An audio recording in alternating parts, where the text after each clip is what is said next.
bienvenue sur Borny Buzz. Je suis Laura Tailloni et je continue avec vous la série de portraits de médiateurs numériques. Aujourd'hui, le thème de ce portrait, c'est l'open source, un terme qu'on entend souvent mais qu'on ne comprend pas toujours. Alors pour en parler avec nous, on reçoit aujourd'hui Audric Guédan. Bonjour Audric. Bonjour Laura. Alors pour commencer, est-ce que tu pourrais te présenter rapidement d'où tu viens, ton parcours, pour que nos internautes te découvrent? Alors, je suis Audric Guétan, j'ai 33 ans, je me définis comme médiateur numérique et c'est sur ce qu'est ma fiche de poste actuellement. Même si dans la médiation numérique, on peut faire plein de choses parce que j'ai eu plein de casquettes. Je suis bibliothécaire, donc je travaille en médiathèque.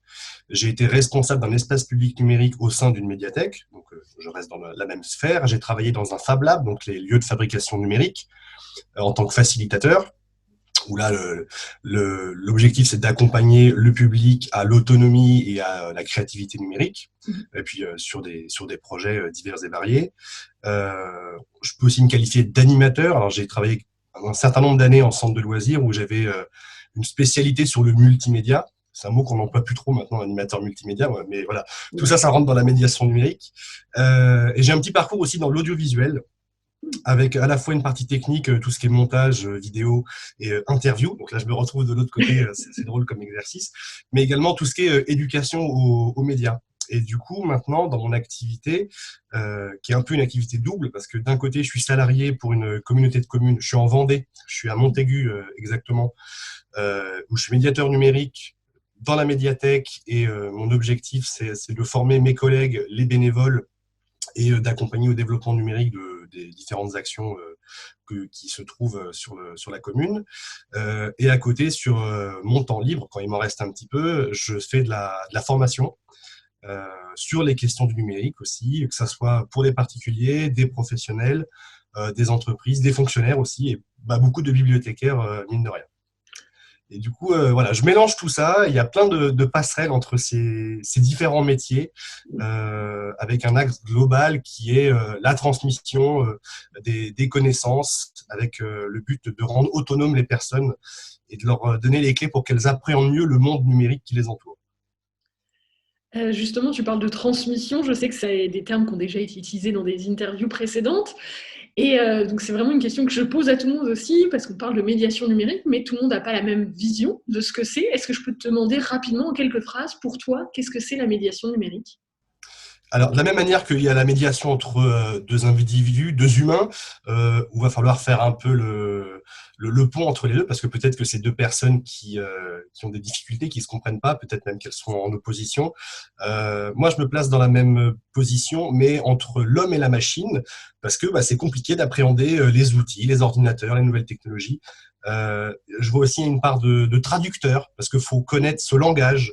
Alors, sans parler du langage informatique, mais le numérique en tant que tel, c'est une autre façon de communiquer qu'il faut appréhender, qu'il faut comprendre et apprendre. Donc, il y a un côté traducteur, et il y a un côté accompagnant aussi, parce que ça peut faire peur pour un certain nombre de personnes. On sait qu'il y a un nombre assez important de Français, et même de personnes dans le monde, qui sont soit complètement isolés du numérique, ou en tout cas en grande difficulté. Et on a besoin, du coup, de faire de la médiation, de leur présenter à la fois la partie technique pour qu'ils puissent prendre en main les différents outils, mais aussi les enjeux du numérique. Et la question de l'open source et du logiciel libre, pour moi, en fait partie.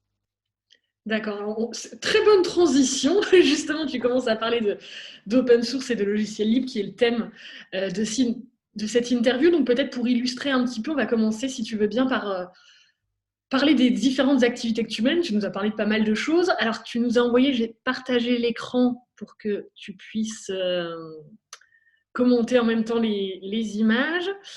Tu nous as envoyé des photos de tes activités. Alors, du coup, boum, voilà. Alors, qu'est-ce qu'on regarde? Alors, ça c'est moi là qui me mets en avant.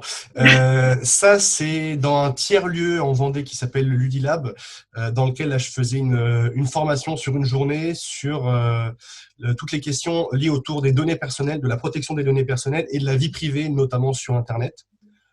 Globalement, c'est ce qu'on peut appeler aussi les cafés vie privée. On peut en trouver un peu partout sur le territoire, ou crypto party, mais le nom peut faire un peu peur, hein. Il y a beaucoup de personnes qui sont sur ce créneau-là, que ce soit en mode associatif, en mode collectif, des formateurs indépendants. Moi, je circule un peu dans toute cette sphère-là. Et donc là, c'était une formation au sein d'un tiers-lieu pour l'équipe du lieu en question.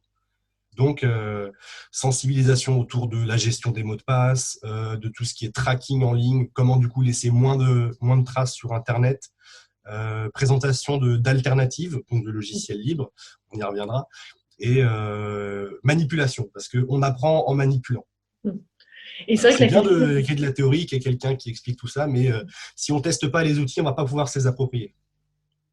C'est vrai, effectivement. Et tu parles de tout ce qui est les données, justement, c'est vrai que c'est un sujet, j'ai l'impression, où les gens sont de plus en plus informés. Il y a vraiment, on est de plus en plus préoccupés. J'ai l'impression qu'au départ, c'était assez limité. Puis au fur et à mesure, je pense que c'est de plus en plus reconnu par tout le monde, que c'est vraiment une préoccupation. Du coup, Bah, j'imagine que pour toi, c'est pratique, en un sens, que ça se vive ouais, en moi point. c'est quelque chose vraiment qui me passionne et dans lequel j'ai plongé il y a quelques années déjà. Quand on regarde en arrière, il y a 5-6 ans, quand on parlait de tracking, de données personnelles, en disant attention, vous êtes surveillés, les gens disaient ouais, ils sont parano. Maintenant, ils sont en train de se dire ok, il se passe des choses parce qu'il y a des scandales limite toutes les semaines, que ça soit un réseau social comme Facebook qui va absorber des données, Google qui va analyser peut-être les drives des utilisateurs, d'autres entreprises dont on n'entend pas parler qui récupèrent des informations ou des fuites, des failles de sécurité également qui peuvent avoir lieu à différents niveaux, avec beaucoup de données qui circulent. Les gens commencent un petit peu, oui, à se poser des questions. On a toujours des gens qui disent moi j'ai rien à cacher. Bon, moi ça j'y crois pas trop. Mais voilà, il y a une prise de conscience qui est encore un peu lente, je trouve, et il y a besoin de personnes pour vulgariser tout ça, justement. Alors, deuxième... Alors forcément, il n'a pas envie de me passer de l'un à l'autre, sinon ça serait trop simple. Je bosse sur Mac pour le boulot, mais c'est vrai que je suis pas Mac personnellement, donc des fois, c'est Alors, il faudrait compliqué. peut-être que tu ailles voir un médiateur numérique pour te former à l'outil. Ça, c'est une photo d'un atelier sur Scratch. Scratch, c'est un logiciel qui permet de développer des petits jeux, des petites animations. C'est un logiciel libre qui avait été développé par le MIT, que maintenant, d'ailleurs, les collégiens utilisent de temps en temps avec des profs de maths. Alors, ils s'en servent pour faire de la géométrie ou découvrir un peu le principe de l'algorithmie, pas de manière hyper fun. Là, c'était un peu plus fun. Là, c'était une création d'un petit jeu avec des enfants allant de 8 à 12 ans. Et là, c'est sur la photo de dos, c'est Noah qui présentait son jeu. Il avait fait un labyrinthe. Et on voit sur l'écran, je suis en train de montrer, en fait, c'est de la programmation par bloc. C'est des morceaux de phrases qui vont s'emboîter les unes dans les autres. Donc, il n'y a pas besoin de savoir coder en anglais ou de faire des lignes de code incompréhensibles. Je fais des phrases avec des actions, des réactions. Si je clique sur tel personnage, alors il y a ce son-là qu'on va entendre. Si le curseur de la souris touche la couleur rouge, alors c'est game over, et ainsi de suite. On va préparer comme ça un peu toutes les étapes du jeu. D'accord. Et je trouve intéressant de pouvoir entre guillemets enseigner le code. Alors je suis très mauvais en code, mais bon, Scratch ça reste assez accessible. Que les enfants puissent comprendre un petit peu cette logique et le fait que le code c'est pas quelque chose d'abstrait, c'est quelqu'un qui a décidé ce que devait faire la machine. Le code on en trouve maintenant partout, hein, que ce soit dans les objets connectés, peut-être mon frigo connecté ou ma porte de garage, hein, si on parle de domotique. Si je comprends pas ce langage, sans être informaticien pour autant, ben, je peux me retrouver dépendant de tout ça. Il y a un exemple que j'utilise souvent, c'est qu'il y avait une entreprise aux États-Unis qui permettait de fermer à distance des portes de garage. Un des clients était mécontent. Bon, il s'est brouillé avec le vendeur qui, à distance, a décidé de lui bloquer sa porte de garage. Voilà. Ah oui, c'est bien ça. Et comme il n'a pas accès au programme, eh ben, c'est foutu. Il ne peut plus rien faire. D'où l'intérêt de pouvoir regarder le code, voir comment ça marche et si possible que ça soit libre ou open source, justement pour éviter d'être enfermé et de rester sous le joug d'une entreprise privée. Alors justement, ça fait plusieurs fois que tu le mentionnes. Je pense que c'est peut-être le moment d'expliquer un petit peu ce que tu entends par ce que c'est un logiciel libre, de l'open source et quels sont les avantages de ce type de logiciel. Alors, un logiciel, pour être défini par libre, il va respecter 4 libertés. Alors, la liberté 0, on commence par 0, ça c'est un truc d'informaticien, c'est d'être utilisé pour ce qu'on veut. N'importe qui peut lancer le programme. La liberté 1, c'est de pouvoir voir ce que fait le programme. Donc, ça sous-entend d'avoir accès au code source. C'est comme la recette de cuisine. Je peux lire la recette de cuisine et comprendre les étapes. Et si moi, je n'ai pas la capacité technique à lire le code, ce qui me concerne, hein, je peux m'appuyer sur une communauté qui, elle, a ce savoir et qui va pouvoir, du coup, documenter tout ça. La liberté 2, c'est de pouvoir redistribuer ce logiciel. J'ai le droit de le donner, de le vendre. Et la liberté 3, c'est de pouvoir faire des modifications et distribuer ma version modifiée. Si je reste sur mon idée de recette de cuisine, quelqu'un m'a appris à faire une tarte au citron, je me suis approprié la recette, je vais peut-être modifier cette recette, changer les dosages, le type de pâte, et à mon tour remettre dans un bien commun, un univers commun, ma nouvelle version. Typiquement, c'est comme ça que les Fab Labs fonctionnent. Au lieu de réinventer la roue à chaque fois, on regarde sur Internet s'il y a déjà un projet similaire qui a été documenté, on va pouvoir se le réapproprier, on va contribuer et on va nourrir comme ça la masse. Et c'est hyper bien. Et la différence entre libre et open source, quand on parle que d'open source, c'est vraiment la méthodologie de projet qu'on va mettre en avant, alors que quand on parle de libre, il y a vraiment une dimension politique. C'est la liberté de l'utilisateur, en fait. Il est libre de faire ce qu'il veut avec le logiciel. C'est pas une histoire de gratuité, même si c'est vrai que la plupart des logiciels libres sont gratuits. Faites des dons aux développeurs, d'ailleurs. Mais voilà, c'est ça un peu la distinction entre les deux. Et il y a un côté éthique aussi dans le logiciel libre. Oui, c'est quelque chose qui est accessible à tout le monde sans restriction.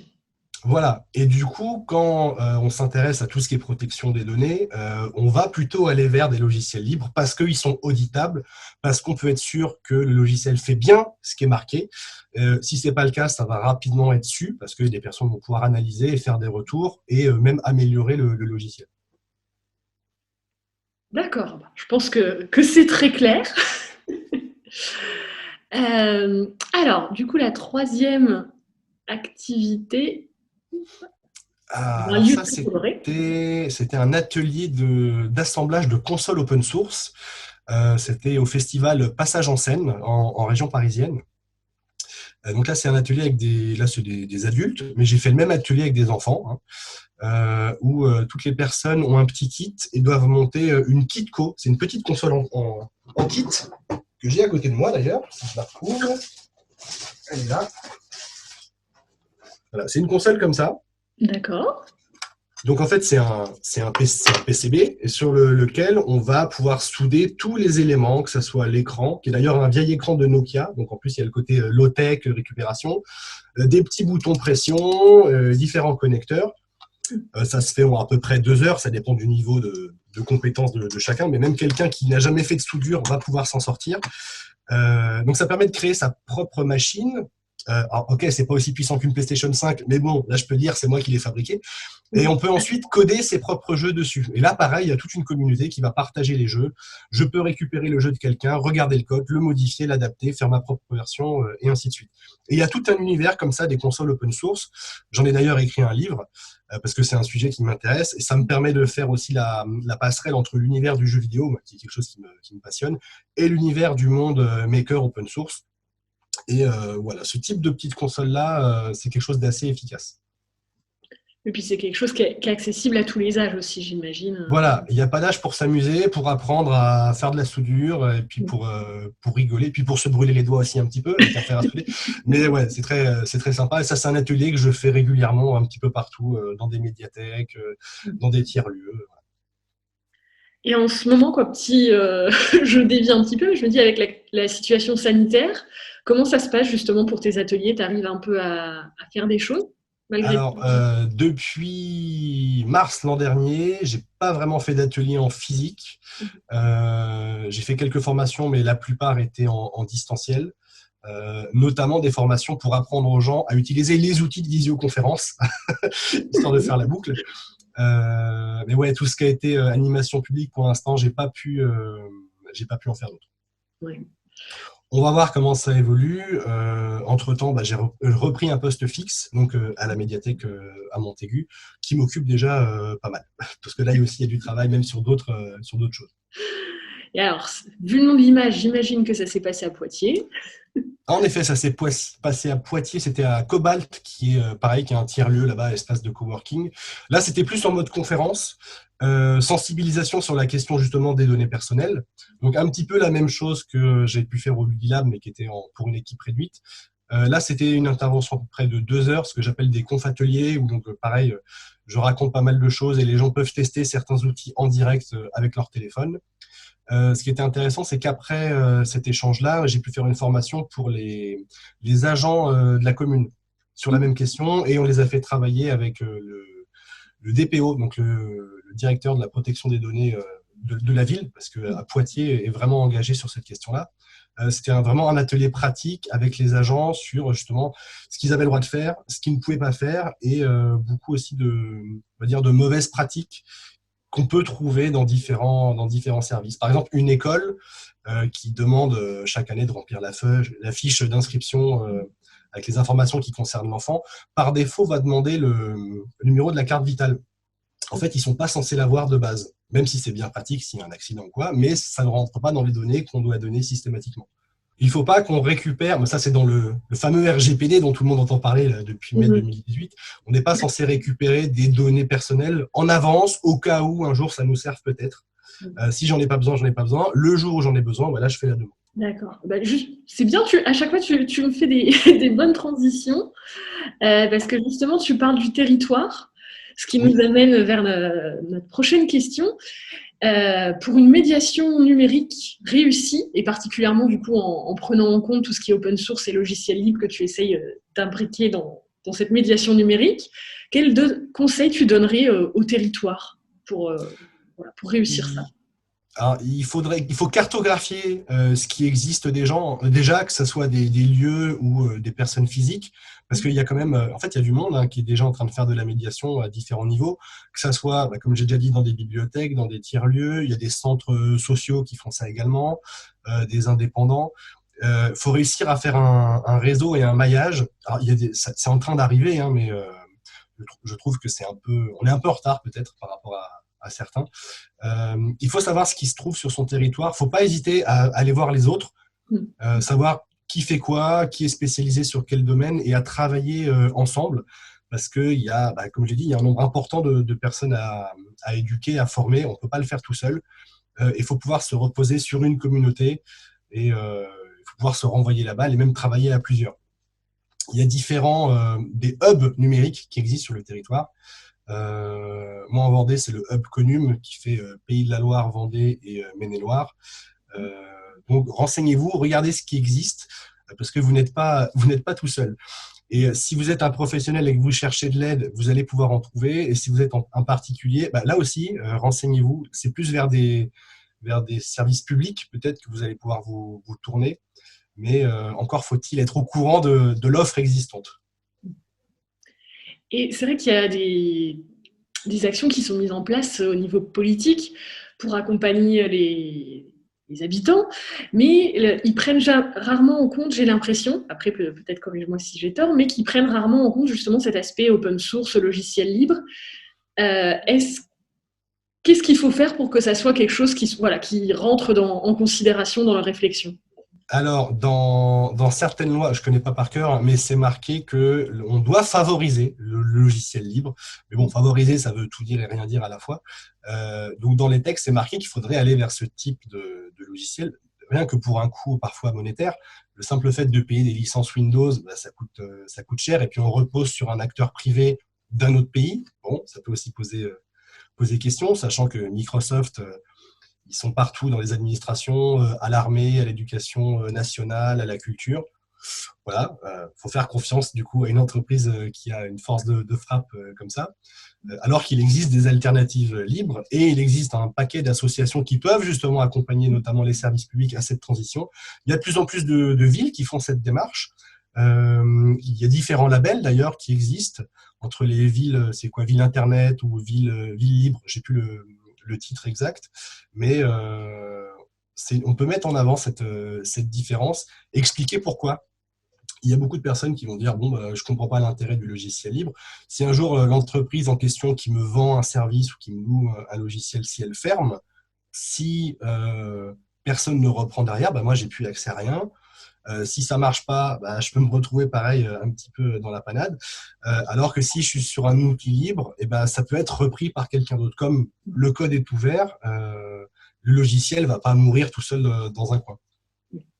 Et je peux éventuellement, même moi-même, me l'approprier si j'ai les compétences. Si j'ai les compétences, ouais, bien sûr, tout à fait. Je peux prendre le logiciel, l'adapter à mon besoin et m'en servir comme ça, oui, bien sûr. Et il y a la gendarmerie qui était sur du logiciel libre. Je sais que la ville de Madrid également. Alors, elle y était, elle est repartie, elle est revenue. Bon, voilà. Ça change aussi en fonction des orientations politiques et de qui a envie de faire quoi. Mais oui, je pense qu'il faut aller dans ce sens-là. C'est compliqué parce que les gens n'ont pas cette habitude, parce que dans les, dans les écoles, bien souvent, c'est du Windows. Au travail, on va être sur Windows ou sur Macintosh quand on est sur quelque chose d'un peu plus spécialisé. Souvent, c'est les graphistes ou les gens qui font de la vidéo. Et du coup, les libristes, on passe un peu parfois pour des huluberlus à faire ça, alors qu'il y a vraiment il y a une volonté qui est forte et différents avantages. Même tout ce qui est réemploi de matériel, on commence à parler un petit peu de l'empreinte énergétique du numérique. Le logiciel libre permet de restaurer, de refaire vivre une vieille machine qui a peut-être 5 ou 6 ans qui ne marche plus sur Windows. Avec un Linux, ça va redémarrer sans problème. Et ça aussi, je pense que c'est quelque chose à prendre en compte. Oui, bah, tu parlais justement pendant tes ateliers aussi d'un peu de l'idée de récup. Il y a aussi un aspect environnemental finalement autour Oui. du logiciel libre. Ouais, tout à fait. On pourrait même parler de low-tech, si on veut, l'inverse de la high-tech. Et oui, il y a un certain nombre d'associations qui sont spécialisées dans le réemploi de vieilles machines, qui vont les mettre à disposition, parfois même les donner ou les vendre vraiment à bas coût. Ça aussi, ça rentre pour moi dans l'accessibilité, là, d'un point de vue financier. Mais quelqu'un, justement, qui est isolé du numérique, qui n'a pas envie de mettre plusieurs centaines d'euros dans un ordinateur dont il ne sait pas se servir, il a moins de risques à aller voir une association, peut-être qu'il va lui prêter un ordinateur ou lui vendre, ça va être 50 euros, 100 euros maximum, un ordinateur avec Linux dessus, ça va lui suffire largement. Alors, on passe du coup à la dernière question, qui est plus peut-être liée à l'actualité vraiment politique aussi, j'ai envie de dire. Le gouvernement a décidé de créer 4000 postes de conseillers numériques, oui c'est bien 4000, 4000 postes de conseillers numériques pour accompagner justement les Français pour éviter la fracture numérique. Qu'est-ce que tu penses de cette décision? Quels sont pour toi les avantages et les inconvénients de ce dispositif? Alors, je pense que c'est bien qu'il y ait une force de frappe supplémentaire parce qu'il n'y a pas assez de médiateurs de toute façon sur le territoire. 4000, c'est peut-être qu'il en faudrait plus. Je ne sais pas comment ils ont évalué. Ça fait un médiateur. Il faudrait faire le calcul. Ça fait un médiateur pour combien d'habitants? Ça, je ne sais pas. Il faut qu'ensuite ces personnes soient formées. Je sais que c'est prévu. Je crois que c'est 350 heures de formation. Est-ce que ça va suffire? Sûrement pour le type d'émission sur lequel ces personnes vont être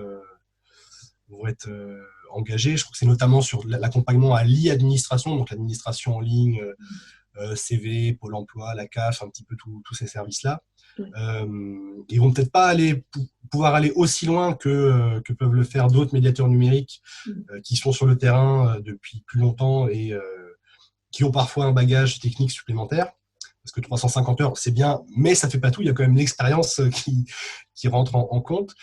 Et il faut que ces conseillers soient aussi... Il ne faut pas qu'ils soient juste catapultés sur le territoire. Il faut vraiment qu'ils arrivent à faire du lien avec les médiateurs en place, avec les structures qui font déjà de la médiation et de l'inclusion numérique. Il faut qu'ils arrivent à s'intégrer dans ce maillage.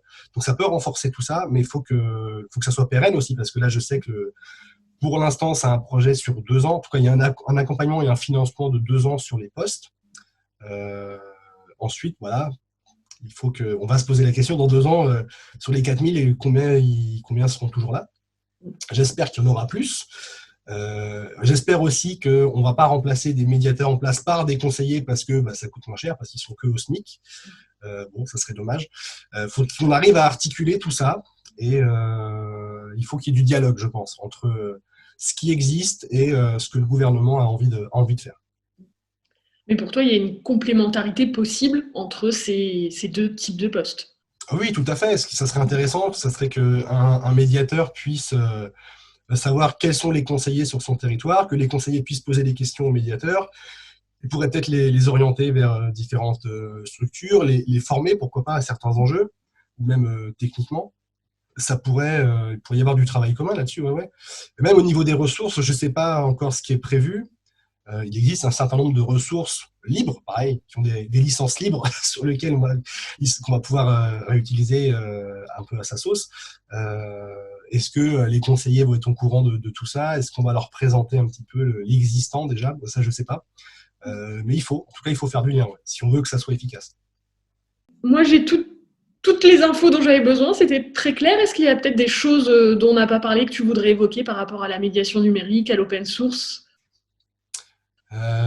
Oui, si pour la contribution à l'open source, au logiciel libre, bon, il n'y a pas besoin d'être développeur et même de savoir utiliser un ordinateur pour contribuer. Le simple fait d'en parler, c'est de la contribution.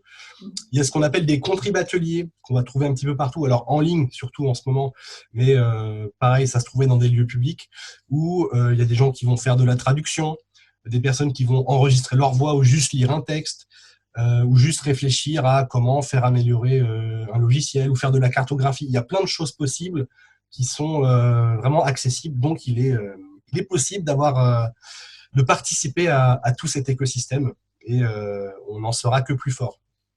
Pas besoin d'être un expert pour s'engager dans cette voie-là. C'est ça. Super. Bah écoute, Audric, merci beaucoup d'avoir pris le temps de répondre à mes questions. Et ben merci à toi pour cette interview, avec plaisir. Voilà, merci beaucoup. Merci beaucoup.